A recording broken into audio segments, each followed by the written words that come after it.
Hello and welcome back to Weeb Cafe. I'm Claire, that's Kris. Today we are giving our first ever anime review. This anime is called Angel Beats. We watched it all in 1 week, relatively. There were 13 episodes. And now we're going to give you our honest opinion. We're going to start off with an overview about what is the premise of Angel Beats. Kris, would you like to give a summary? I can try. Basically, it is dealing with the afterlife. It's like a purgatory, essentially.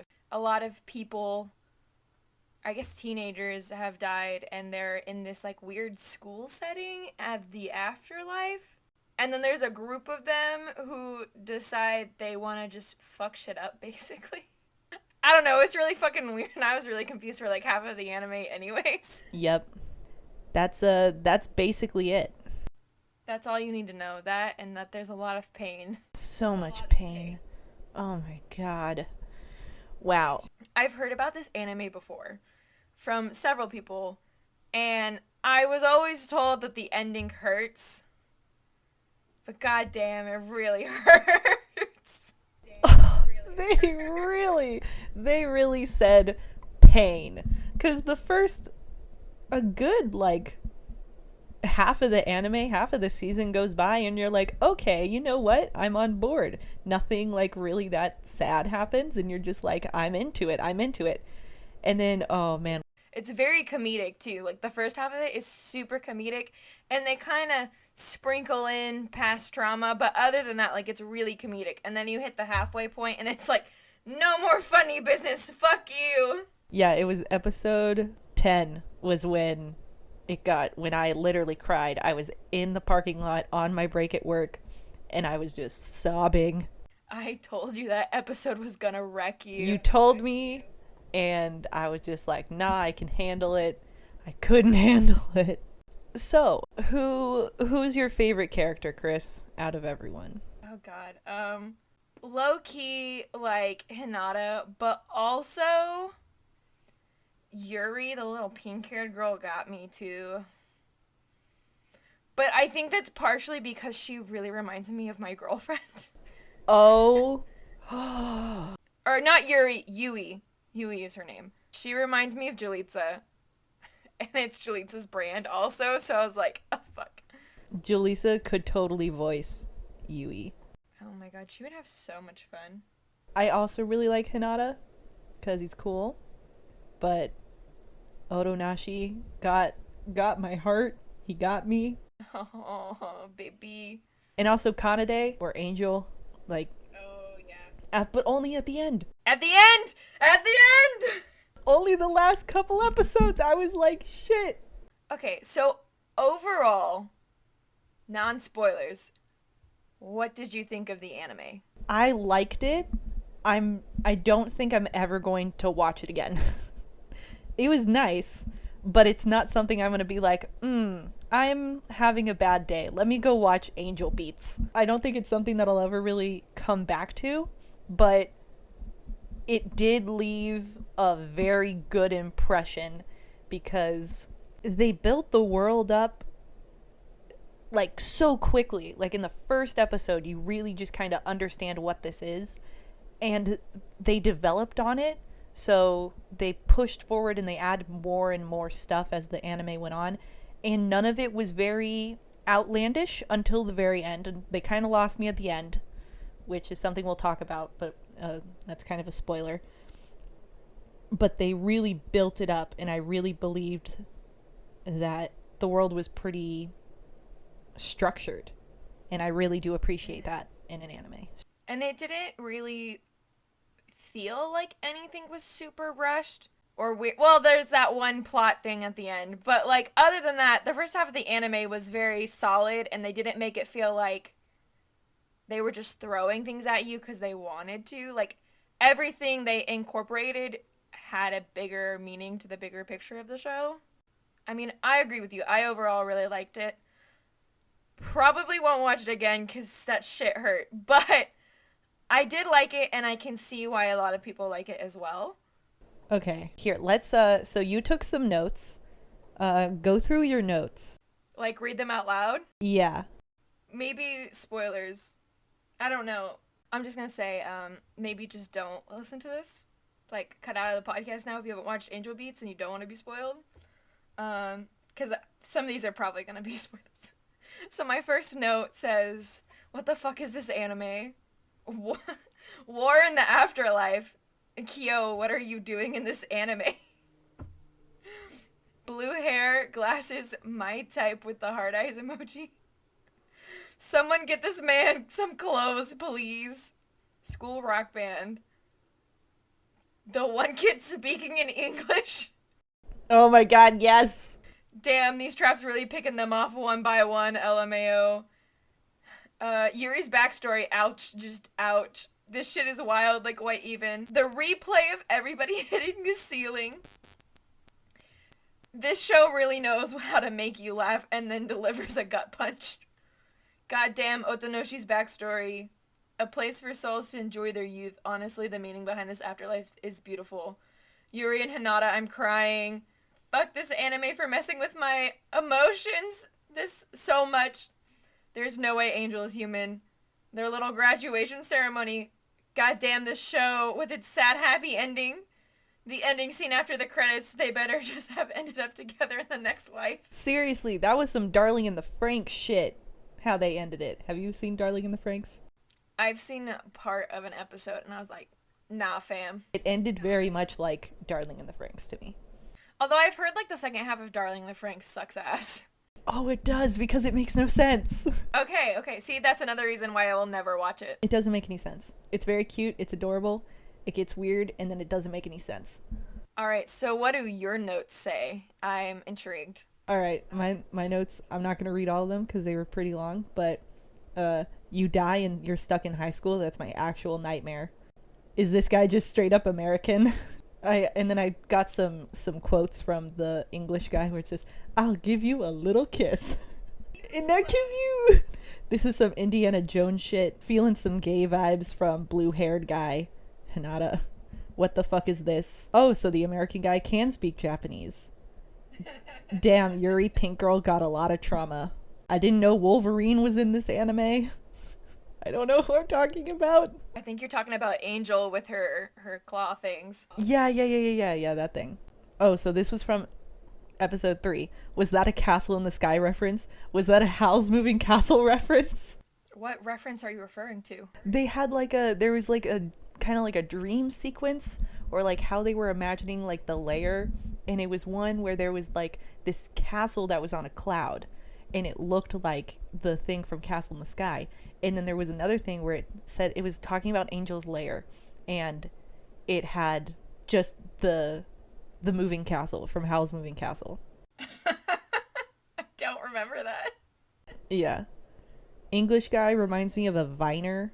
Don't know why I wrote that.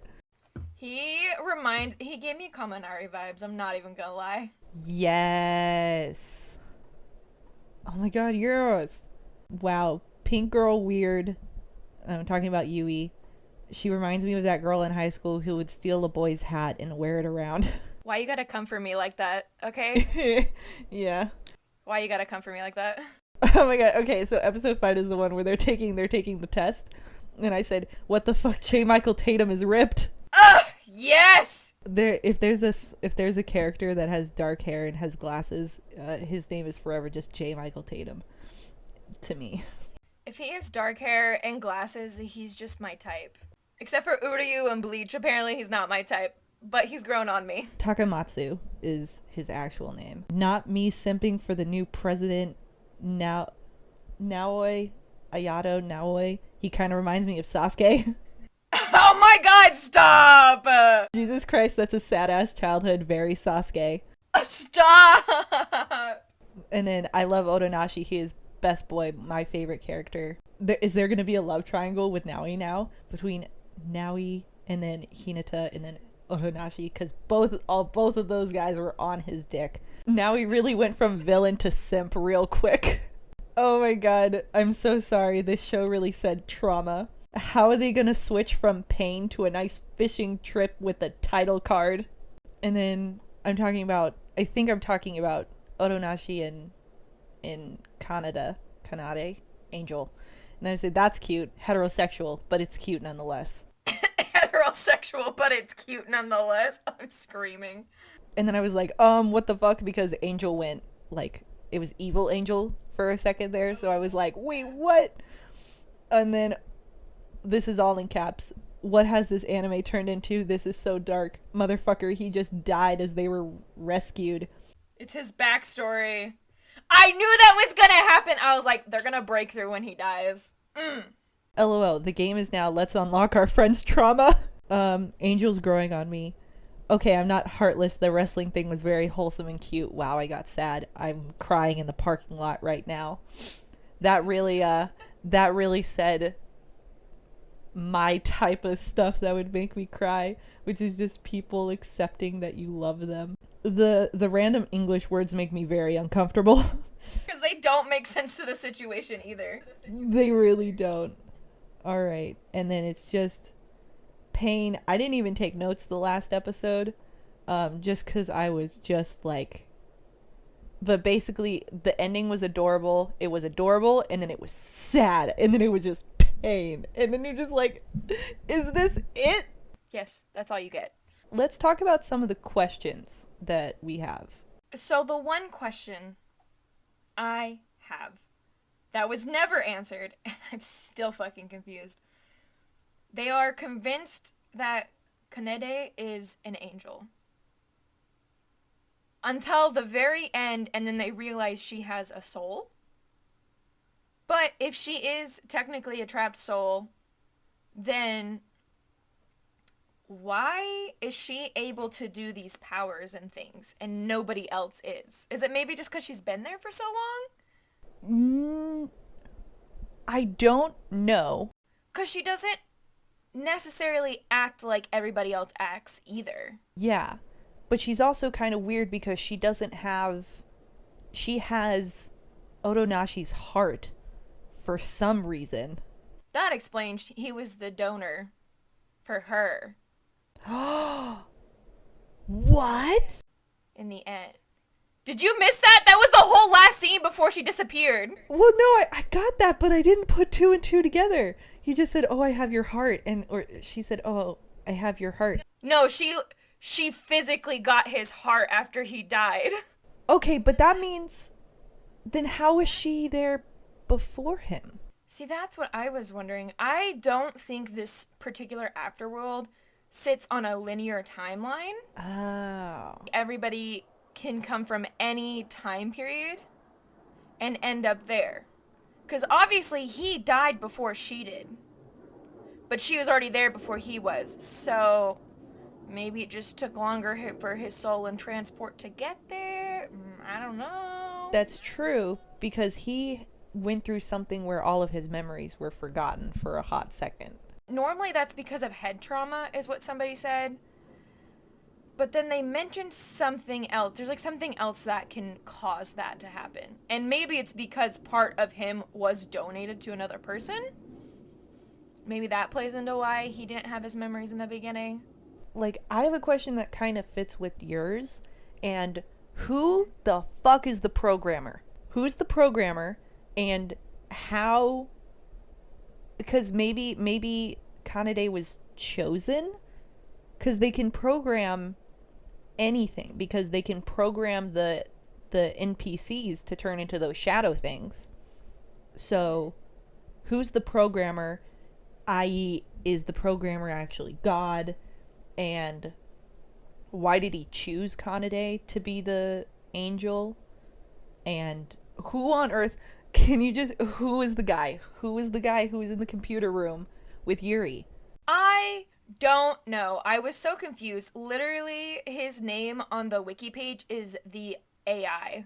I didn't know if he was talking like in the third person, because he's like, the programmer has been here since day one. And I'm like, are you talking about yourself? Also, we just never know who the programmer is. So, Wiki says the AI, the mysterious artificial intelligence of the second computer room that Yuri encounters while on her quest to defeat the shadows in episode 12 from destroying the afterlife. So, basically, not much is known about him, According to him, he states that he was simply obeying the rules, which means that he had been programmed, most likely by the programmer, to keep watch over the computers and watch how much love is in the afterlife. When love begins to manifest in the afterlife, he most likely activated the shadow program to begin wiping out all of the humans who are in the purgatorial world, the triple S. So the programmer, it says, is an unknown student that Yuri learned on her quest to defeat the shadows in episode 12. The AI that she encountered tells her of a human who long ago turned himself into an NPC to await the minuscule chance that the girl he fell in love with would reappear in the afterlife. He is referred to as the programmer, as he was the one who made the NPC to shadow conversion program. Okay. So we might have seen the programmer and we might have not. I think they just want you to leave it up to that and like be like, it could have been anybody, any of these other NPC players. And for some reason, okay, so they explained that the programmer was like waiting for the love of his life to get there. For the off chance that she would end up there. But when other people started experiencing love, then he was like, nah, if I can't have love, no one else can. Is that what happened? Is that why everything started kind of like freaking out? Because once Otonashi came in, the world started... Well, I think part of what it is, because they did mention this, the AI tells Yuri this, that Otonashi was never supposed to come to the afterlife. Like, he somehow got in on a glitch, which I guess is the same way the programmer ended up there. Like, apparently they weren't supposed to be there either. Yeah, and he didn't... There's also, like, this big thing of why didn't Otonashi leave after he remembered his memories. I personally think it's the power of love, because he just needed to be with Kanade. And I also do think that maybe also, like, his purpose, because even though the programmer, Otonashi, wasn't meant to be in there, I think he needed Otonashi to help move, everyone needed to move on, even though... Well, so the thing with it is you need to come to terms with your last regrets or whatever that you have lingering before you can essentially move on. And I think the reason Otonashi is there till the end is because that was his whole, like, purpose after his sister died. Is he just wanted to help people. And so he could see that this group of students was completely just like going against the grain and not doing what they're supposed to do to fulfill that regret. And so him being there helped eventually getting everybody to move on and accept their trauma and shit. Did we find out how Hinata died? I think it was an OD. Okay. Because after he, lost the game, that one kid comes up and says, here, take this. So I'm assuming he had a long drug addiction and he OD'd. Okay. I do have to say, the one thing I was excited about when they started showing us the background stories, I was like, oh, we're going to get to see everybody's backgrounds. And we didn't, which makes me sad because I was really intrigued on how certain people ended up there. Specifically, Axeman, who was in love with Yuri. Yeah. Like, we didn't get anything from him. No, he, disappeared for half of the show anyways. Yeah, and also Eri, the Ashina, who was just, balancing a broom on her finger for, a whole episode. I was just like, how did you get there? I also really kind of wanted to know how Yuri died. I feel like she killed herself. No, she didn't, because she said that no one here killed themselves in, the second episode or something like that. Because that's what Otonashi thought, is that everyone here is unfinished business because they committed suicide. It might not have been a super intentional suicide, shooting herself or jumping off a building, but it could have been, depression and, knowing that it was her fault. I mean, it wasn't really her fault that her 3 siblings died.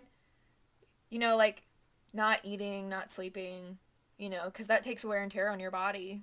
Yeah. So I feel like it probably has something to do with that, since that's some, really traumatic shit. Ooh, okay. So, Angel Beats fandom, the manga reveals that Yuri died by being hit by a car while waiting at a bus stop. So there's a manga? Yep. I'm like, I want to read it, but like, also I don't want to go through that trauma again. The last episode, or mainly the last part of the last episode, where everyone has moved on, everyone's graduated from the Afterlife Battlefront, which I definitely kind of want, like, I want a patch that I can put on a jacket that says, like, Afterlife Battlefront on it, because I think that's really cool.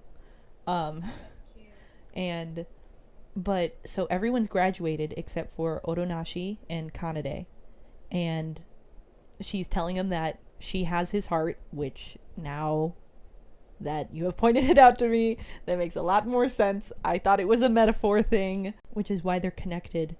And he just tells her that he loves her, and he's like, you know, we could just stay here and help other people who get trapped here. We can help them. And Kanade just says, like, it's time for me to go. Like, we've done what we can and don't want to be here anymore.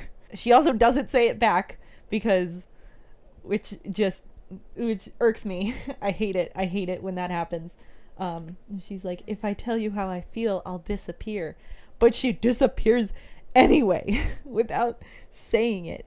And then Otonashi's just like holding her and hugging her and just telling her that he loves her. And then she's just saying thank you.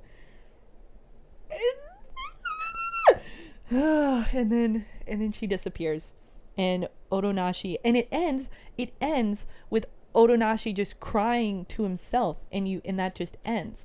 And so then I'm scared that he didn't move on, and so in kind of the ending credits, it's the full Battlefront. Yeah, because he disappeared in the ending credits. Yeah, so he was the last one to go. Yeah, but he did go, which really, I was like, I swear to God, because I knew what they were doing. If he doesn't disappear, I'm going to be real pissed. I'm going to have to go to the afterlife myself and be like, Otonashi, get the fuck out. It's going to be okay. Move on. But then they have an after credit scene where it's like reincarnated Kanade is singing the song, and Otonashi hears it and taps her on the shoulder. So they know we were meant to be together.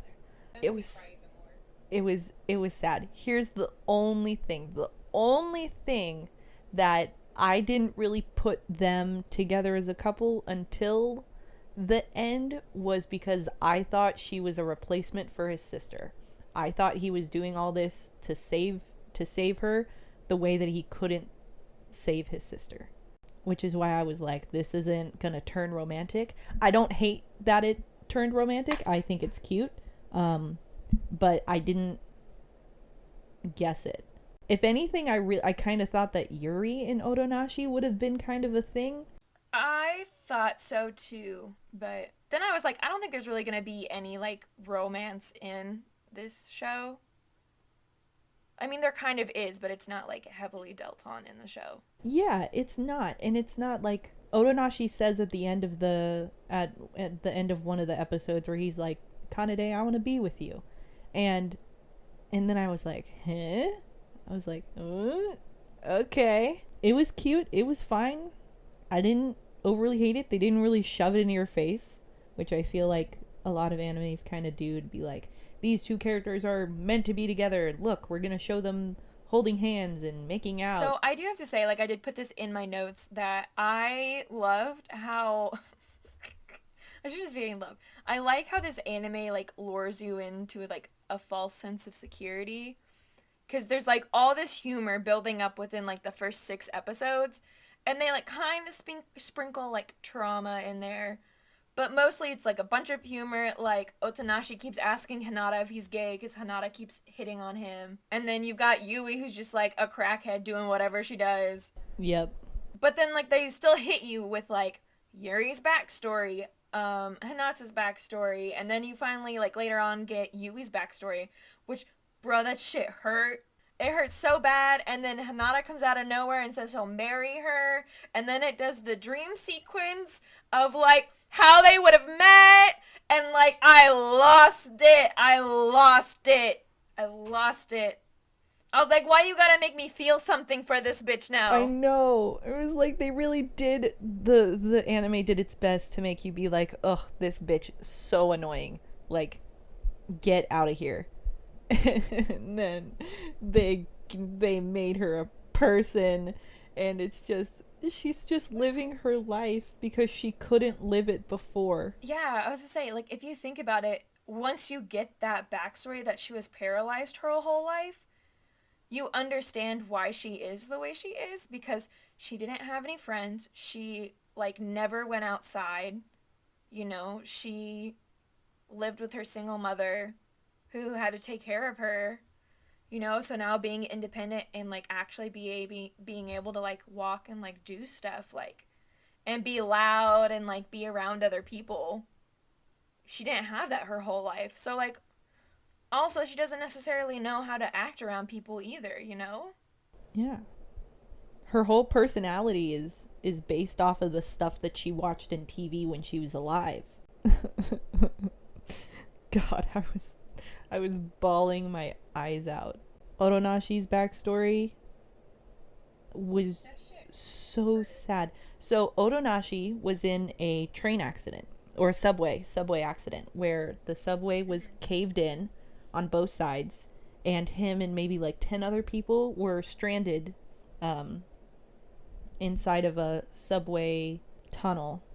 And what was it? They were there for like 10 days. So Otonashi was kind of stepping up, being the leader, and unbeknownst to everyone else, he had some major internal trauma, and he was able to survive and help everyone else survive and keep everyone's hopes up for 10 days. And then he died. Literally, as they broke through. They were literally getting rescued, and he died. That bitch. But also, I think one of the most powerful things about that last scene, about his past, is the fact that right before he died, he filled out the donor card on his ID and convinced so many other people. Didn't even say anything. They just saw him do it. And all these other people were doing it too. Just in the hopes, like, even if they died there and they did come through, like, they could still help somebody out else, like, after they had gone on. And that just shows, like, how much progression he had from when you first see him in his backstory, because the only thing he cares about is, like, his sister. He doesn't go to school, he's a real big loner type, to where at the very end, like, he's back in school, he's studying, like, he's cleaned up, he knows, like, a bunch of medical facts, which makes me to believe he was going to be a doctor, which I assume would have to do with his sister being so sick and in the hospital all the time, and being able to, like, give that treatment to the other injuries from the accident and keep morale up. And even though he was hurting and he was, dying, he didn't let other people see that. And, like, even when one guy stole, like, all the water and spilled one of the water bottles, he wasn't, like, a dick about it and was like, let's kill him. He was just like, oh, that was my share, so it's fine. Like, you don't need to worry about it. Well, I also think that Otonashi knew, because he saw his injury, and I think he knew that he wasn't gonna make it out. I mean, I'm not a doctor, but I have watched a lot of episodes of Grey's Anatomy, and you internal trauma can work so fast. Like, it can get you so quickly, and it's just, I think he knew that keeping everyone else alive was his main objective, because he knew that he wasn't going to make it. And I think what helped him keep going for so long was the adrenaline that he was producing from, I need to make sure everybody else gets out of here. Like, they need to get out of here. Like, he's like, I know I'm done for, but I still need to make sure they get out. Yeah. And he carries that entire kind of adrenaline into the current anime, to like making sure that everyone else gets out. And I thought there was going to be some more fighting. I don't know. I kind of thought that there was going to be more resistance against him, especially from Yuri, when he kind of decided that he was going to help everyone move on. But there wasn't really a lot. I think what that plays into is the way that the program for that world is set up is you need to deal with your trauma and your regrets and move on. Because you can only stay there for so long. I think that also plays into why the shadow thing started happening, is because they had been there for too long and they'd been resisting for too long. And I think adding one more person to that like group of resistance and then getting Kanade on their side just kind of like tipped the scale too far and kicked in this extra program. Yeah. And then I think also, like, we can assume that a lot of the other people in the Battlefront Resistance have been there for a long time. Like, you also gotta know you're tired of reliving high school. Like, even though you don't actually have to go to class or anything, like, you gotta be tired reliving that and just fighting Angel all the time and then dying and then coming back and, like, you gotta get tired of that at some point. Like, you don't want peace, you don't want to go. So I'm just having like a question. So the programmer created the world so that he could stay there in hopes to find his lost love.